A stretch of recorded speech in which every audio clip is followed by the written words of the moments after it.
Hey guys, what is up? Welcome to a new video. Today we're going to be checking out the new patch, what the actual changes are, and then who is probably going to be overpowered after them. This is probably the biggest patch we've had for ages, not because of the number of changes, but because Ardent Censer is finally getting a big nerf, and honestly the whole game has revolved around it for a little while now. Let's look at the new changes first, so you're not caught by surprise by anything in this new patch, and then we'll go over how the game will change afterwards. So the stuff you need to know first. For bot lane, Ardent Censer is the biggest change. The attack speed was 20 to 35%, and now it's 10 to 30%. So not too bad, but it does start off a lot lower. The on-hit damage was 20 to 35, and now it's actually going to be 5 to 20. So the end point after these nerfs, it was actually the starting point of the previous version. To give you an idea, if you got this as the first item, which is what we see all the time right now, the attack speed will be about 27%, and the on-hit damage was 27. After these changes, the attack speed will be 19%, and the on-hit damage would be 12, roughly. Remember, we already had nerfs before as well. In 7.19, the on-hit healing was removed. That's pretty bad. If you attack somebody 4 times, instead of doing 100 damage, you're going to do less than 50. Now, that's actually not good for Censer users. I'm not that sad about that. I'm pretty ready for a new meta, really. So if we move into the mid lane, the first one is for Azir. Q damage is going to be lower at later ranks, and your soldier damage is going to be down past level 5 as well. So early damage is going to be fine, later isn't. Galio is getting some AP ratios pumped into his kit. His passive is going to have more AP, 30% AP ratio up. His Q AP ratio is going to be up. The base damage is down, but you actually get 3% max health now per 100 AP, which is pretty crazy. Your W magic reduction actually scales with AP now, and your physical damage reduction has been halved, so he's a lot easier to kill for an AD champion. Finally, with your E, AP is up 20% and base damage is going to be down. Moving on to the top lane, Gangplank is going to get more gold if he kills something with his Q, and we have a few changes for Urgot. His passive leg cooldown has been reworked, so it was 30 to 10 and now it's going to be 30 to 2.5, but cooldown reduction doesn't affect it anymore though, so much better late game. The damage is going to be down early though. It was 4.5% to 8%, and now it's going to scale from 2 to 8%. You actually do reach the 8% a little bit earlier though, so I guess it's going to be worse early but better later. Your key mana cost is now just going to be 50, which is a nerf, and the time before it detonates is actually better, which is cool, and your R is going to be a little bit quicker. Finally then, into the jungle, Ekko's passive damage to monsters has been doubled, so jungle Ekko is actually going to be back. Evelynn has had her E, minimum damage, up to 25, and this is specifically so that she can actually kill Krugs a lot faster, because before it wasn't one-shotting the small ones and apparently pretty in a pain in the ass. Sejuani's base MR per level, and ARM per level have all been reduced this patch. The passive is also changed. Her resist bonuses are down later. It lasts 2 seconds flat now instead of 1 to 3, and 12 seconds cooldown instead of 15 to 9. So a bit better early and worse later. Her E damage has been halved, actually, what it used to be. For the freeze part, the shatter is still the same. Rammus W arm bonus is now 20% up at rank 5, but worse versus magic. Is actually half the bonus flat magic resist and lost 25% of the scaling part. Udyr is a final change, 80 per level, up almost 2 extra, which is pretty good actually. Your Q80 ratio up 20% rank 5 as well, and your Phoenix stance AP ratio up 15%, which I mean everybody plays AP Udyr, right? So that's what you really need to know. Those are the changes, but now we're going to look at how these really change the game for us. This Censer one is the biggest one. We'll start here. It's massive for the game, and now we're going to find out just how strong these Censer supports actually are, because all of them have been better because Censer was so strong. Now I think Sona and Soraki are actually probably strong anyway. They offer quite a lot in terms of their kit, and Censer was just a big bonus for them, I guess. But the build will change and more aggressive supports will definitely come back. Something to remember here is that Censer was an overpowered rush item, not late game. Late game, the stats don't mean as much at all. It was all about that burst of power, that influx of power you got when you complete it in your first item. The damage and attack speed, it means way more at that point in the game, and it gives the AD carry a lot more damage in comparison to just his one item that you would normally have. That is why slow ramping crit ADs have been so strong for so long. Normally, and they're supposed to suck at like 1 and 2 items, with Censer that didn't really happen, so that was why they were so strong. That is also why though this change is so massive for the game. Lowering the attack speed by 5% late game means nothing, but having the starting point so low is huge. It means a slowly ramping more over the whole game, which is not what we want. The on hit is actually really crazy as well. 20 used to be the starting point, right? Now it ends at 20 late game. It starts at 5. I'm struggling though to see where you would want to slot this into your build now. First item is what we've been having, but now having the starting point so low, it doesn't really make sense anymore. Second item does kind of make sense, but is that too late by that point really? Support income is not that high, right? And you have to remember that Censer is a damage buffing item, not a survival item like a redemption or a locket. Do you really want to have a Censer second item instead of something that is going to keep your team alive? An AD carry should have like more than 2 items by that point anyway, which makes it less effective, and they really need that damage boost. It's going to change a lot of things. AD carry will be a lot more varied, so taking crit champions is a bit more of a risk now, like it should be. You won't be as strong at one item anymore, and you can just get bullied speed out of the game. Especially champions like Caitlyn, Xayah, and Draven, kind of Lucian I guess, will be a lot stronger I think. These champions are not as good with Censer overall, and they're going to be hit less by the nerfs. Support I think could go one of two ways. So either they all stay around anyway because Athene's kind of comes up as a new Censer because it's kind of secretly overpowered, or we have an entire meta shift. Athene's was massively overbuffed a few patches ago, but Censer was so good it completely hid it. The item is crazy for damage and healing supports, ones that have a bit of a mix. It also gives a ton of AP if you build Censer and Redemption later into the game. Item wise, most likely we're going to go back to Sightstone first though, and then your first item after that. That actually means two things as well. Aggressive supports are going to be better again now. It's not just like beat them before Censer or lose anymore, which is really good. We're also going to see less bot lane parties, maybe not straight away, but because people have these habits right now, but you have more wards now with this Sightstone rush, and that makes bot lane harder to gank again. Not something you probably thought about, but the lack of Sightstone early was a big reason for party bot lane meta and why ganking seems so much worse. So overall, like anything that bought Censer will be weaker now. Blitz, Leona, Thresh bringing Ignite to the lane will start to win a lot more games as well. Sona might go crazy with Athene's rush now though. She could be like completely overpowered, we'll have to see. And don't rush a Redemption instead of Censer. It just sucks until you have other support items later into the game after the recent changes, so don't rush it. Soraka, Taric, Sona, and Lulu will probably still be good, but just not as busted now. For AD carry, Draven might just pop off now, to be honest. Expect that Draven, Vayne get a lot better, who didn't depend on Censer really. Tristana, Twitch, Xayah will still be good, but don't snowball as hard. And for support, we have Blitz, Leona, and Thresh for aggressive supports, and Soraka and Sona as the defensive ones. In the jungle, Ekko to start with. This, I think, is enough to see Ekko Jungle again. Remember when he came out, he was actually a really decent jungler until they nerfed this damage, and he would suit this meta okay, I think, so watch out for a lot more of him. I'm pretty sure Evelynn is kind of overpowered, but people just haven't realized how to play her properly yet. She does so much damage, it's actually unreal. I think she's an amazing assassin with just like 1 to 2 items, and once people get to grips with her, I think she's going to be proper scary. We'll have to see, but probably a good sneaky kind of OP champion from what I've seen. Finally, we are getting some Sejuani nerfs, but not exactly the ones that are going to kill her. Her E damage kind of looks nice as a nerf, but because it's half, but like the shadow part is the same, and that is where the massive burst comes from, not the freeze part. Your passive, again, not massive. Like late game, the cooldown doesn't really matter at all. You have one big fight anyway, so that's not going to affect it. Base stats will be the thing here that make more difference if they do. Nerfing magic resistant armor growth per level means that her mid game should be quite a bit worse. The Rammus one is pretty gross though. Better versus AD champions, but worse versus AP ones. Basically exactly how Amumu is right now anyway, but even better. Like, I know this is kind of supposed to be a nerf really, but it feels like a buff. These changes really mean that picking AP versus Rammus is better now. We should see more Ekko Jungle and not suck completely, and Sejuani is a little bit worse. Hard to tell, but Eve is going to be better. I don't think these will change anything specifically, but I think carry junglers will come back a bit more now. We'll have more tanks and engage in the support role, meaning we don't need to play tanks in the jungle anymore. Even though there are going to be more wards bot lane with more Sightstones, it's kind of easier to start fights down there with more aggressive support, so we might actually see more gank junglers now. Xin Zhao is probably going to be the best overall. I think best mix and match of tank and carry. His damage is actually crazy high. Then we have Jarvan, Kayn, Jackson, Warwick will all be better as well. Sejuani, Rammus will still be good, I think, but it'll be a bit more even now. We might even see a rise in Nidalee, Elise, and Lee Sin again if we can snowball bot lane harder than before with different supports. The mid lane changes aren't actually that massive. Azir is going to be weaker late game, which is good but not game changing. Honestly, at the moment, he crushes mid players who can't lane versus him, and he can still do that, so that's okay. Galio might be pretty cool. We'll probably see more Rod of Ages builds, at least on Galio. I'm not sure if you've ever seen AP Galio before, but he actually does a lot of damage, and this makes it better as well. I don't know if it's like a super serious way, best way to play when tank Galio is so good, but building AP is actually definitely legit. So apart from seeing some more AP Galio and he's going to hurt, we're not really seeing that much change in the mid lane. If anything, Poke might be a bit better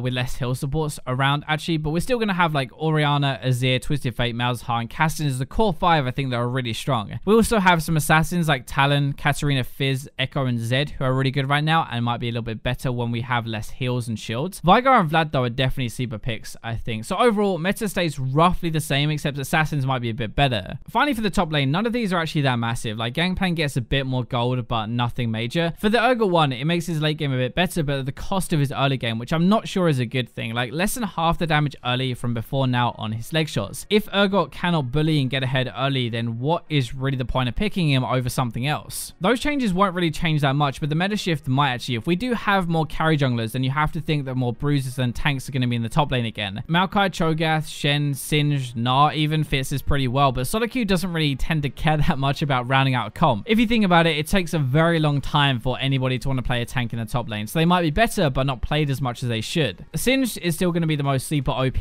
pick for me top lane. I think we have those tanks I mentioned before, but Riven, Fiora, and Yasuo are still good carry picks and should stay that way after the patch. Fiora actually might get even better as a solo queue pick if we see even more tanks coming to the top lane after they move out of the jungle. What do you think of 7.21? Let me know down below. Thank you for watching. Good luck in solo queue, and for now, I'll leave you with the robots.